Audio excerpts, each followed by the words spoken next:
Bismillahirrahmanirrahim. Assalamualaikum warahmatullahi wabarakatuh.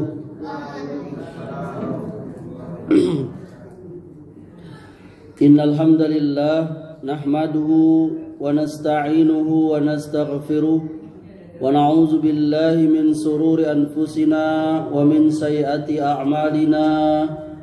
Man yahdihillahu fala mudilla lahu ومن يضلل فلا هادي له أشهد أن لا إله إلا الله وحده لا شريك له وأشهد أن محمدا عبده ورسوله صلى الله عليه وعلى آله وسلم يا أيها الذين آمنوا اتقوا الله حق تقاته ولا تموتن إلا وأنتم مسلمون يا أيها الناس اتقوا ربكم الذي خلقكم من نفس واحدة وخلق منها زوجها وبث منهما رجالا كثيرا ونساء واتقوا الله الذي تساءلون به والأرحام إن الله كان عليكم رقيبا يا أيها الذين آمنوا اتقوا الله وقولوا قولا سديدا يصلح لكم أعمالكم ويغفر لكم ذنوبكم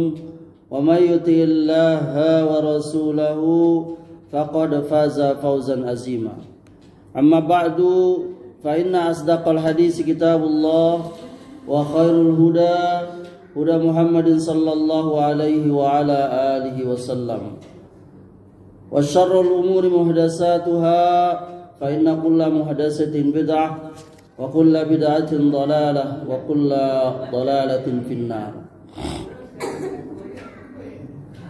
Jamaah Masjid Al-Khairat yang dimuliakan Allah, mari kita lanjutkan pelajaran kita, masih meneruskan bab yakni kesalahan-kesalahan di dalam masjid.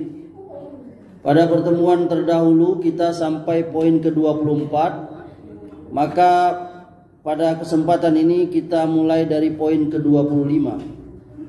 Poin ke-25, kesalahan di dalam masjid ini adalah menutup masjid setelah sholat. Di antara kesalahan zaman sekarang ini, yakni sebagian pengurus, yakni dia menutup masjid sesudah sholat dikerjakan. Sebenarnya ini adalah kurang tepat atau kesalahan. Karena apa? Karena masjid itu rumah Allah Azza wa Jalla. Dia dibuat untuk orang beribadah, terutama ibadah salat. Maka semestinya rumah Allah ini hendaklah dia senantiasa terbuka untuk para hambanya yang mendatanginya di waktu kapanpun saat mereka mau beribadah di dalamnya. Ya kan? Dan anehnya ini yang melakukannya adalah para petugasnya sendiri, yang sebenarnya dia harusnya membuat orang suka beribadah ke masjid, dan bahkan dia mendapatkan gaji misalnya dari negara, dari pengurus, dari jamaah atas khidmat mereka mengurusi masjid, membersihkannya, membukanya, menjaganya sepanjang hari untuk para jamaah. Ya, ini kita khawatir kalau sampai menutup masjid ini orang tidak bisa beribadah, maka kita khawatir seperti kata para ulama, ada firman Allah Subhanahu wa taala, "Wa man azlamu mimman mana'a masajidallahi ayyuzqara fi hasmuh." Dan siapakah yang lebih aniaya daripada orang yang menghalang-halangi menyebut nama Allah dalam masjid-masjidnya. Ini ada di surah Al-Baqarah ayat 114. Ya, ini kalau dengan sebab ditutup masjid itu, orang nggak jadi menyebut nama Allah, orang nggak jadi beribadah. Dikhawatirkan kita masuk ke situ. Tapi persoalannya adalah bagaimana kalau masjid itu dia apa?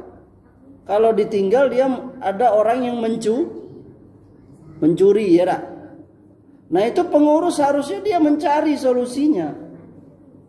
Ya ini bagaimana caranya? Entah dijaga atau ada apa? Sistem keamanan kamera misalnya atau semacamnya, sehingga orang tetap bisa beribadah tapi juga tidak menyebabkan ada kemungkaran di masjid itu. Misalnya orang mencuri tadi.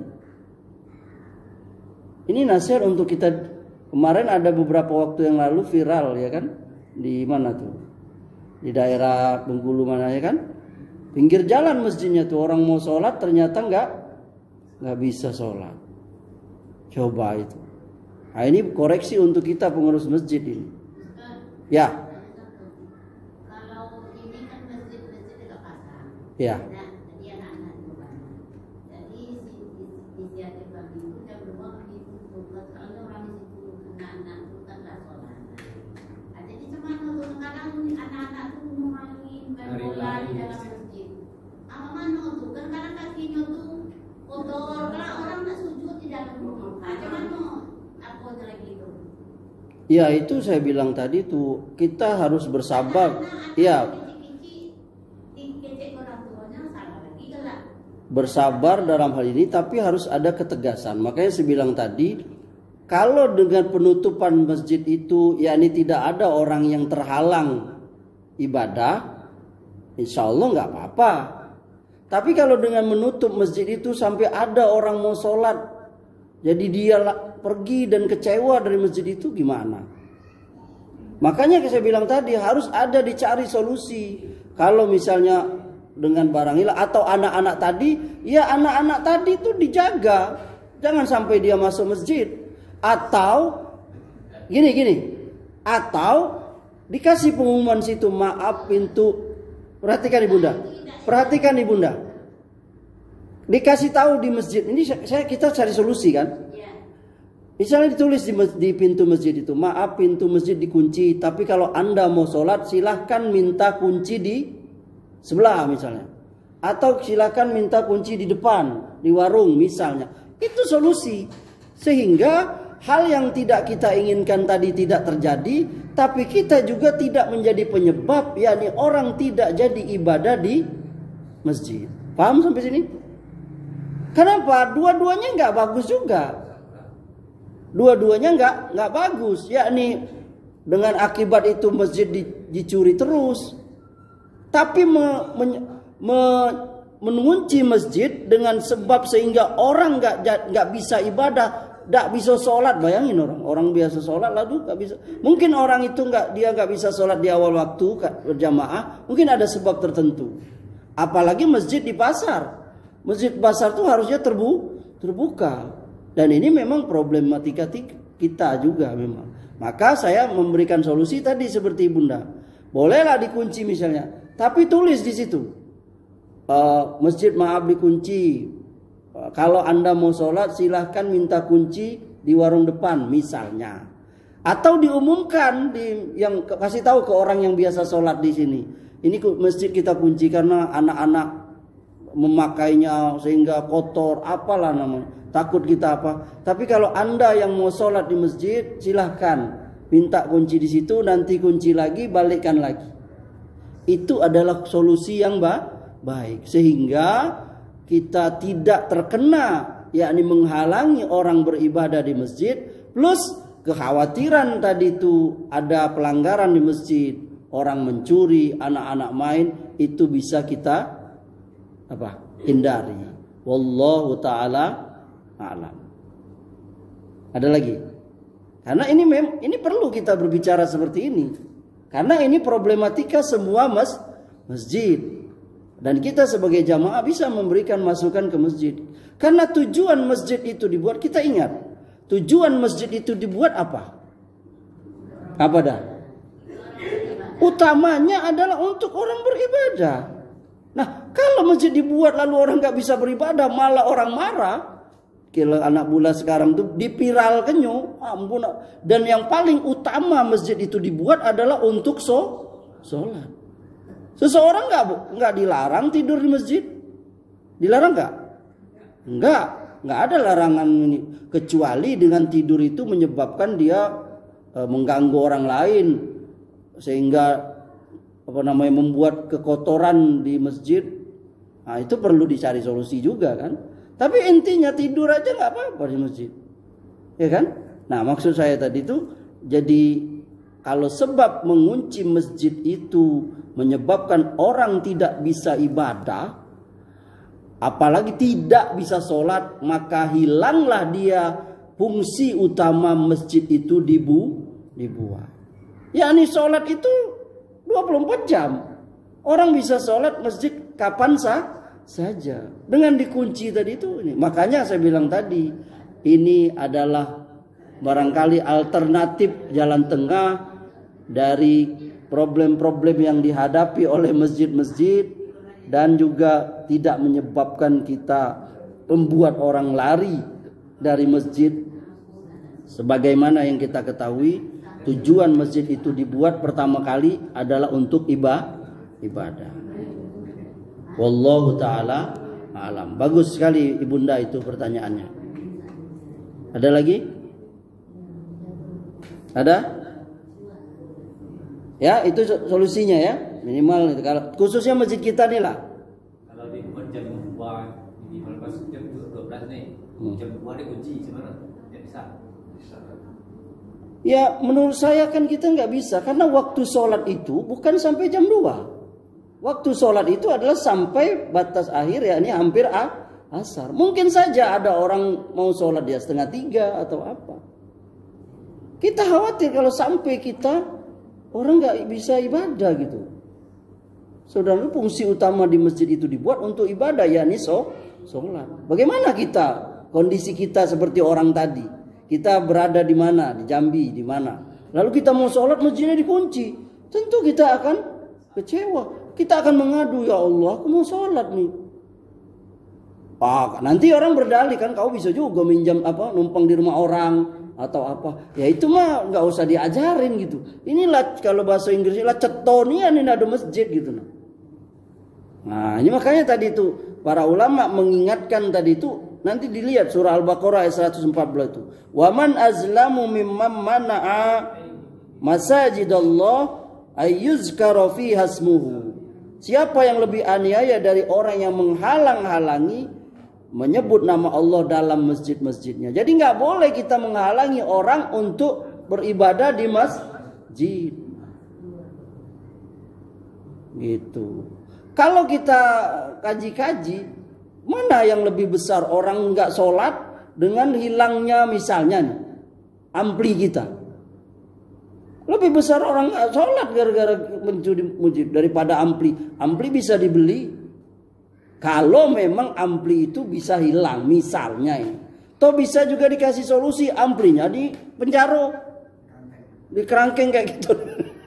Di penjaro, di kerangkeng kan. Itu kan cari solusi. Atau ini lagi nih. Atau ada masjid lain tuh, saya pernah juga, dia membuat teras.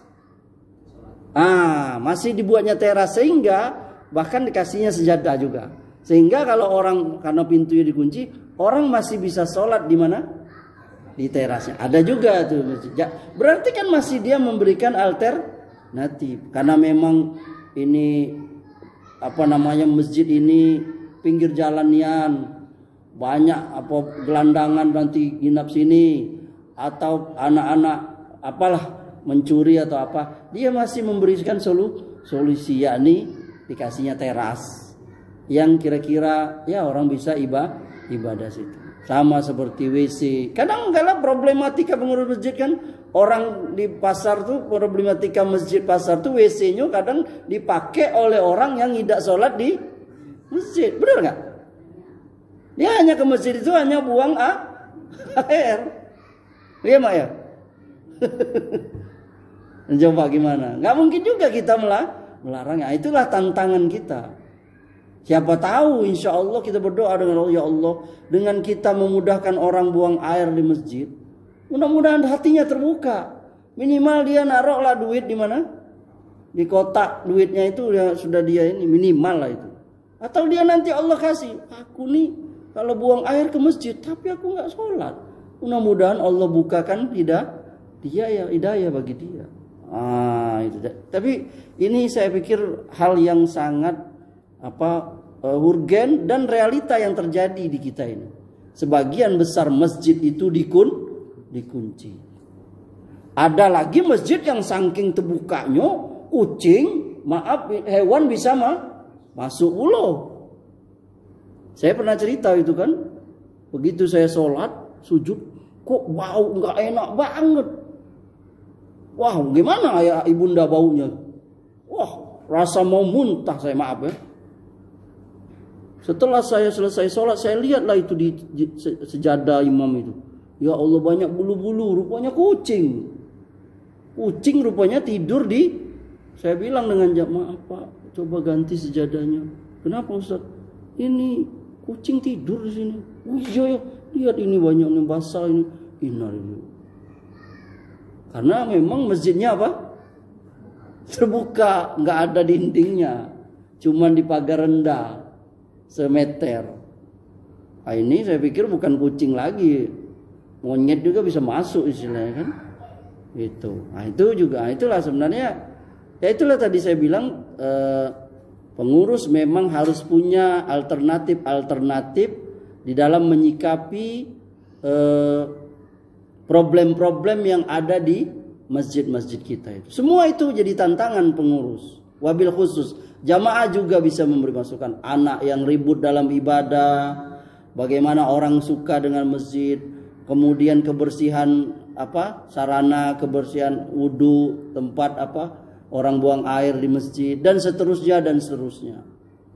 Itu problematika kita semua. Kadangkala banyaknya jumlah kas masjid itu tidak menjamin yakni nikmat sholat di masjid itu, betul nggak Pak? Sebagian masjid itu sampai katanya, saya nggak tahu, sampai puluhan juta bahkan ratusan juta. Tapi jamaah merasa kecewa. Kenapa? Itu keran air untuk wudhu aja nggak pernah terganti.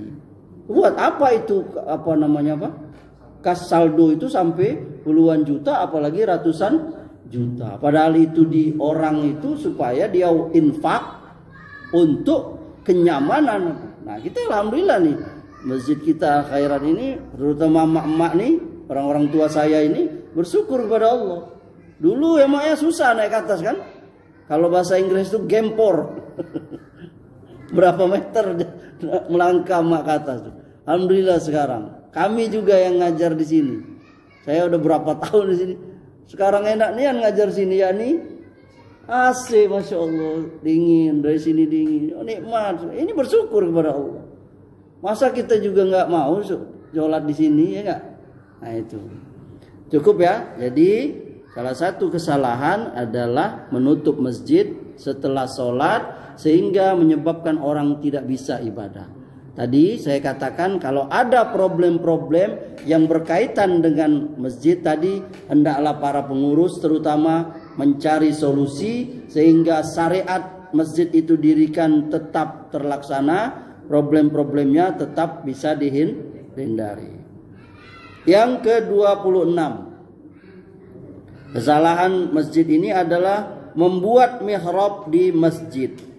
Sebagian ulama mengatakan bahwa banyak orang ketika membangun masjid mereka membuat lengkungan berongga pada dinding masjid arah kiblat sebagai tempat imam berdiri yang mereka sebut mihrab. Seperti kita ini ya kan.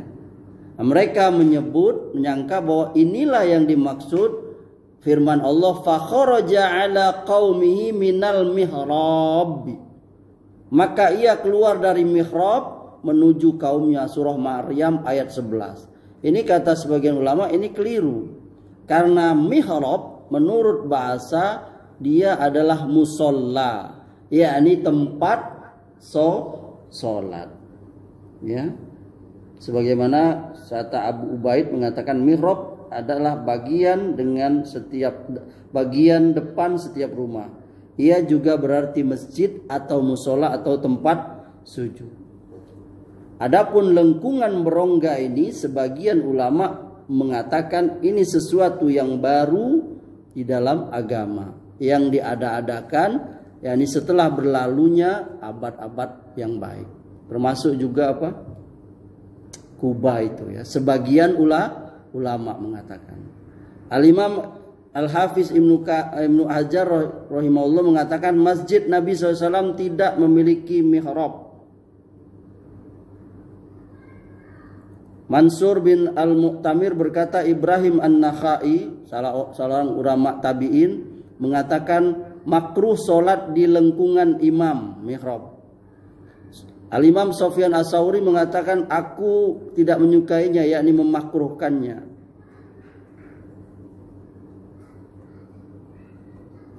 Dan seterusnya para ulama ya. Syekhul Islam juga mengatakan dimakruhkan bersujud di lingkungan ini karena ini menyerupai perbuatan ahli kitab, yakni mengkhususkan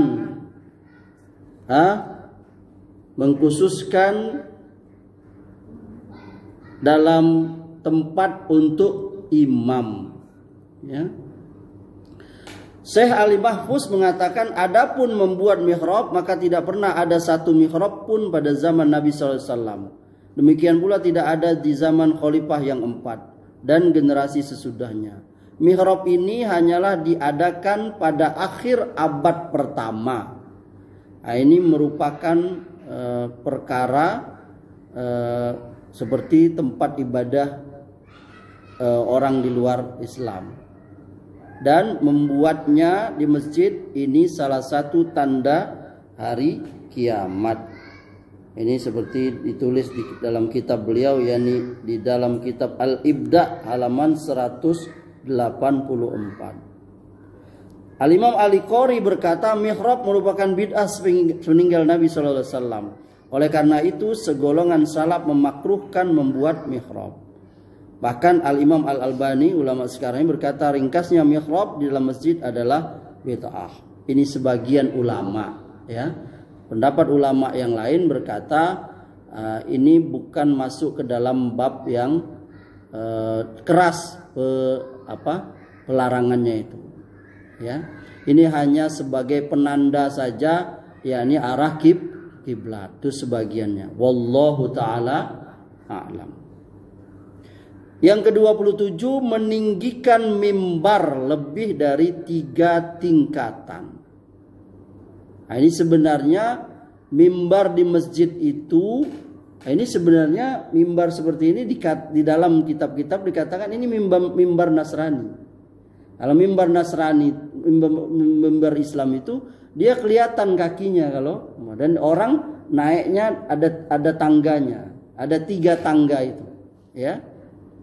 Nah, sebagian orang dia membuat masjid itu mihrabnya tinggi sekali. Nah, ini sebagian ulama mengatakan ini keliru. Kenapa? Yang pertama ini menyelisihi mimbar Nabi Sallallahu Alaihi Wasallam. Karena Nabi Sallallahu Alaihi Wasallam membuat mimbar itu tangganya itu cuma 3. 1, 2, 3. Ya. Yang kedua memutus saf pertama. Nah, jadi sebagian mimbar itu makan saf yang pertama karena dia panjang itu tangganya itu. Tangga jadi dia makan tempat. Gak mungkin dia makan tempat dikit nanti dia seperti begini ya kan. Dia kalau tangganya banyak berarti dia makan tempat makin panjang, makin miring dia kan. Al-Imam Muslim meriwayatkan dalam kitab sahihnya dari Sahal bin Sa'ad, sahabat Sahal bin Sa'ad radhiyallahu anhu, bahwa Rasulullah SAW mengutus kepada seorang wanita, perintahkan kepada sahayamu yang tukang kayu itu supaya membuatkan untukku beberapa potongan kayu sebagai mimbar yang di atasnya aku berbicara kepada manusia. Jadi Nabi menyuruh wanita ini untuk mendatangi tukang kayu, menyuruh dia untuk membuat mimbar. Lalu dibuatlah oleh tukang kayu itu yakni 3 tingkatan. Kemudian Rasulullah SAW memerintahkannya supaya meletakkannya di depannya, yakni di Masjid Nabawi Nabawi itu ya.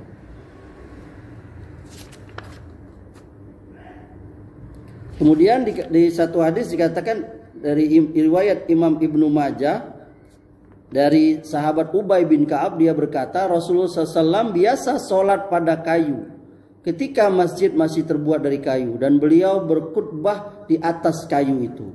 Lalu seorang sahabatnya mengatakan, mau nggak aku buatkan untukmu sesuatu sebagai tempat engkau berdiri pada hari Jumat, sehingga orang-orang dapat melihatmu dan engkau bisa memperdengarkan khutbahmu.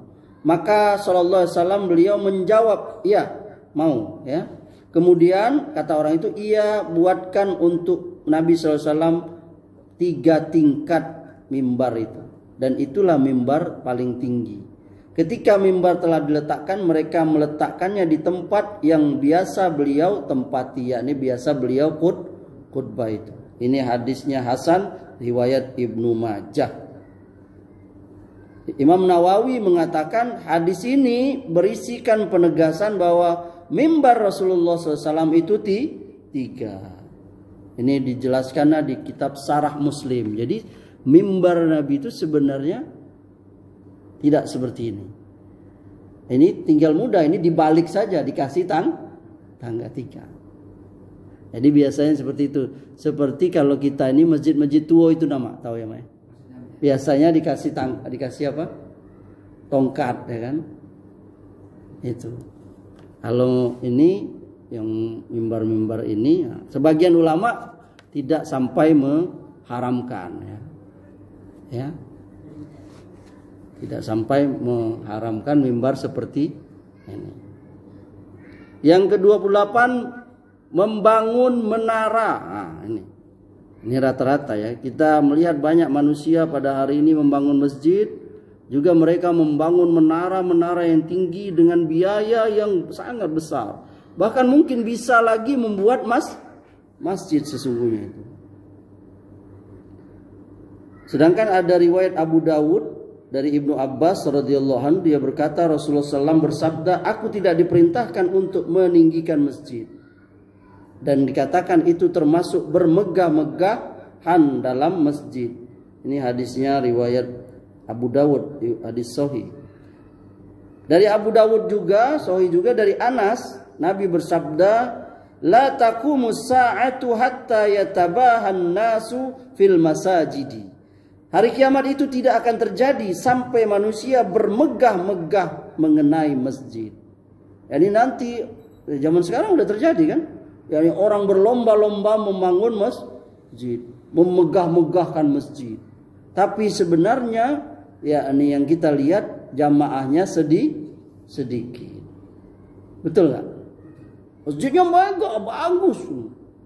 Mungkin dari Itali lah apa yang mungkin apa, arsiteknya apalah itu. Tapi ternyata sapnya cuman 1 sap. Itu sangat menyedihkan. Nah, kecuali memang dibutuhkan menara itu nggak apa-apa. yakni karena suara yang orang azan itu tidak bisa terdengar lagi. Misal karena di sekelilingnya itu banyak bangunan bertingkat tinggi juga, maka masjid nggak apa-apa dia membuat menara itu, apalah namanya. Tujuannya apa? Supaya suaranya didengar lebih jauh. Kalau memang ada sebabnya itu, dan juga tanpa berlebih-lebihan, tanpa menghamburkan. yakni memasang pengeras suara di atasnya, tujuannya agar suara itu bisa terdengar oleh kaum muslimin. Yang ke-29 kesalahan masjid ini, minta-minta di masjid. Jadi sebagian manusia di sejumlah masjid, ya, ada orang yang berdiri setelah sholat, ya, dan dia ngumumkan kepada jamaah, lalu dia berkeluh kesah lalu dia ujungnya itu minta dibantu supaya jamaah bersedekah kepada dia. Ini tidak patut sebenarnya dilakukan di mana? Di masjid. Karena masjid ini tempat ibadah, bukan tempat mengumpulkan harta. Apalagi sampai mengeraskan suara, mengganggu orang yang lagi ibadah. Ya. Kalau memang dia fakir miskin yang memang dia sangat butuh sekali. Kalau nggak minta dia bisa keluarga meninggal atau apa. Sangat butuh ya. Maka dia bisa mengadukan kemana? Ke imam masjid.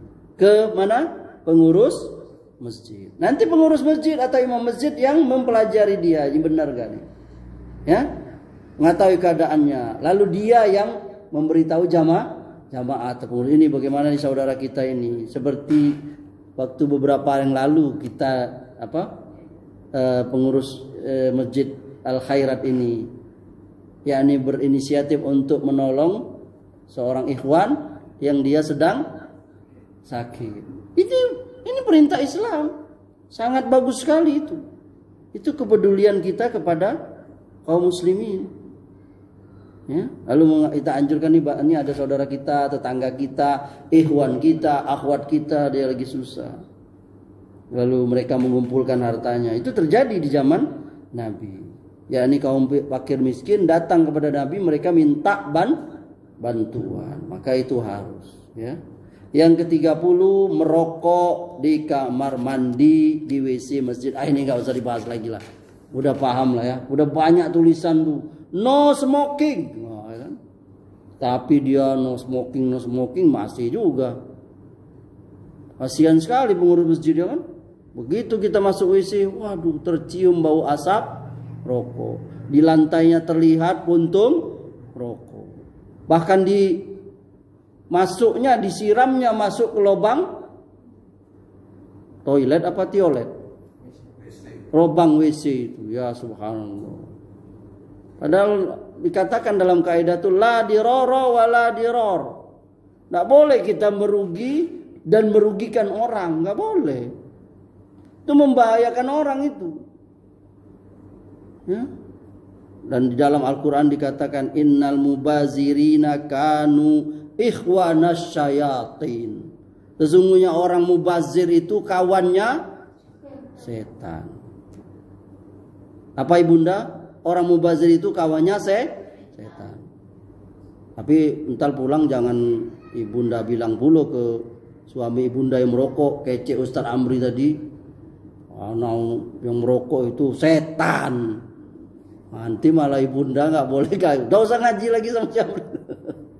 Karena memang merokok ini jadi problemnya, ya kan? Saya berharap mudah-mudahan pengurus masjid, jamaah masjid Al Khairat, Allah berikan kemampuan untuk meninggalkan dari rokok. Semangat. Yang masih merokok, udah pikir apa merokok? Manfaatnya apa? Ya kan? Tidak ada manfaatnya. Bahkan rokok itu berkata sendiri melarang untuk mengkonsumsi dia. Merokok itu dapat menyebabkan kanker, ini itu, impoten segala macam. Rokok itu bahkan dikasih gambar seram-seram lagi di rokok tuh gini. Yang bolong ikonyo, yang tapi masih itulah. Karena syaitan berhasil memberikan subhat kepada dia. Terbaliklah itu. Yang buruk itu dilihat baik. Tak boleh. Kita ingatkan kepada mereka yang merokok di WC masjid, di kamar mandi masjid. Anda akan diminta tanggung jawab oleh Allah nanti. Iya. Di rumah orang aja kita nggak mau kan bikin kotor ya kan. Ini apalagi di masjid, rumah Allah. Yang harusnya kita bersihkan, malah kita kotori. Ustadz boleh tak kami sebagai pengurus nulis di situ? Boleh. No smoking boleh. Masuk juga yang ke-31 merokok di tempat wudhu. Oh ya apalagi nih. Merokok di pintu masjid. Merokok di kamar imam masjid. Bahkan di dalam masjid. Wallahi demi Allah saya di satu masjid di kota Bengkulu ini. Dahulu sekitar 24 tahun yang lalu. Saat saya masih ABG. Saya ceramah tarawih saya ingat sampai sekarang. Di satu tempat kalau saya sebut masjidnya. Saya masih muda itu, masih semangat. Kok ceramah tarawih ini. Begitu saya berdiri, bapak itu membagikan apa asbak dan rokok. Demi Allah. Langsung saya bilang, oh maaf ayahanda, kalau ayahanda, kakanda masih merokok, saya ceramah, saya akan pulang. Saya bilang gitu. Lebih baik saya tidak usah saya sholat di sini. Tapi saya sudah sholat isya kan. Jadi mereka mendengarkan ceramah tarawih itu sambil begini. Dan saya waktu itu masih pemuda, masih ini ya. Masih melawan. Saya bilang gitu, demi Allah, saya bilang. Saya adalah masjidnya. Saya bilang gitu, saya lebih baik saya nggak usah ceramah, saya pulang. Dah, alhamdulillah pengurusnya ini dia. Ya udah. Akhirnya mereka nggak merokok.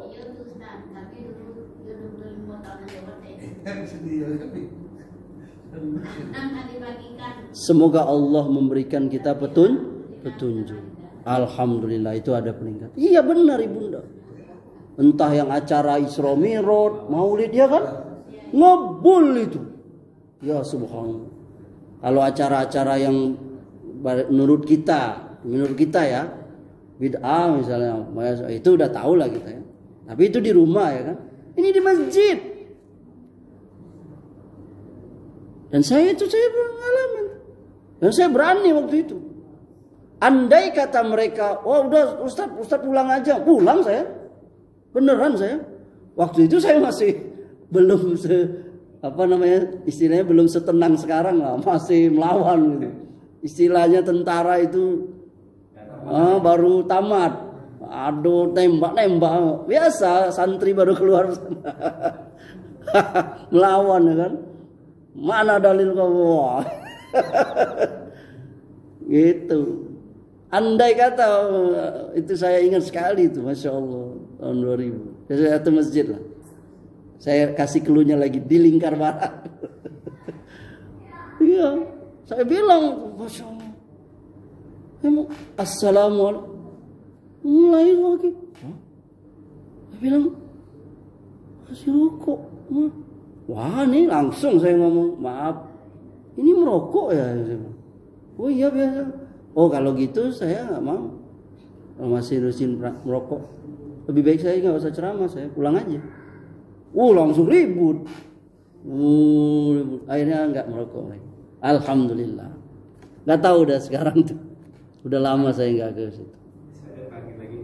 Hah? Ya betul. Memang betul. Tapi kalau di sini enggak saya. Enggak, maksud saya waktu sejak saya udah lama sekali. Oh, mungkin masih almarhum Ustadz Sapril ya nunggu ya. Oh, lama lagi. Udah. Oh, itu. Berarti masih zaman Sunan Kalijogo lah, Mak ya. Kenapa akhirnya Mak dihentikan tuh, Mak? Timbul kesadaran. Alhamdulillah. Di masjid kita ini, Mak. Woi, Mak masih muda ya, Masya Allah. Berarti tahun 80-an lah ya. Masya Allah. Itu berarti alhamdulillah kita berarti semakin ke depan ini orang mungkin semakin berpikir maju. Iya, coba bayangkan. Ini firman Allah dia apa? Dibaca. Ya. Astagfirullahaladzim. Terbakar ya. Innalillahi. Nah, coba itu. Lah kalau logikanya saja kalau Pak Lurah pidato apalagi presiden, kira-kira berani tidak orang yang ngebul itu? Kira-kira berani tak? Ya kan berani kalau kena dimarahin ya kan? Nah ini rumah Allah. Rumah Allah nggak boleh. Kita harus mengingatkan orang-orang. Nggak apa-apa. Ustadz boleh nggak kami tulis tidak boleh dilarang no smoking merokok di lingkungan masjid boleh. Tidak boleh merokok di dalam masjid, boleh. Yakni memberikan teguran itu. Ya, menolak keburukan itu.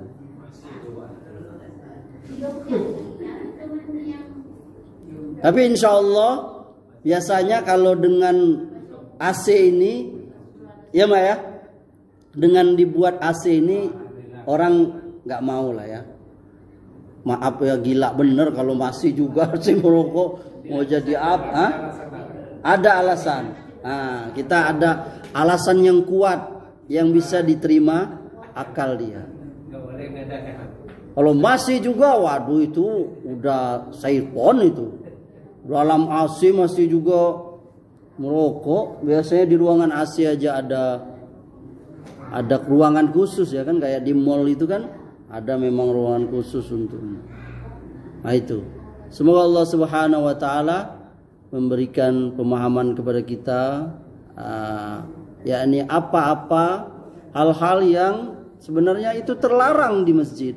Tapi sebagian karena banyaknya orang yang melakukan dan berlalunya waktu yang panjang sehingga hal itu dianggap sebagai hal yang biasa.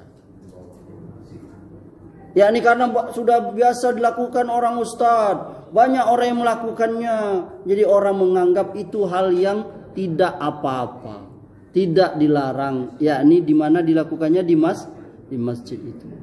Tapi orang yang punya kesadaran jiwa yang tinggi, pemahaman yang benar terhadap agama, punya etika yang tinggi, masuk bilang rokok tadi itu. Ya punya kesadaran ini, masya Allah ini rokok, ini rumah Allah. Sedangkan di tempat yang orang dimuliakan saja, kantor atau orang nggak boleh, apalagi ini rumah Allah. Saya pikir cukup. Ada yang ingin bertanya lagi? Kalau tidak ada, kita cukupkan sampai di sini. 2 menit lagi itu waktu azan Isya. Semoga Allah Subhanahu wa taala memberikan pemahaman kepada kita atas segala hal-hal yang sebenarnya terlarang dilakukan di masjid. Subhanakallahumma wa bihamdika asyhadu an la ilaha illa anta astaghfiruka wa atubu ilaik. Assalamualaikum warahmatullahi wabarakatuh.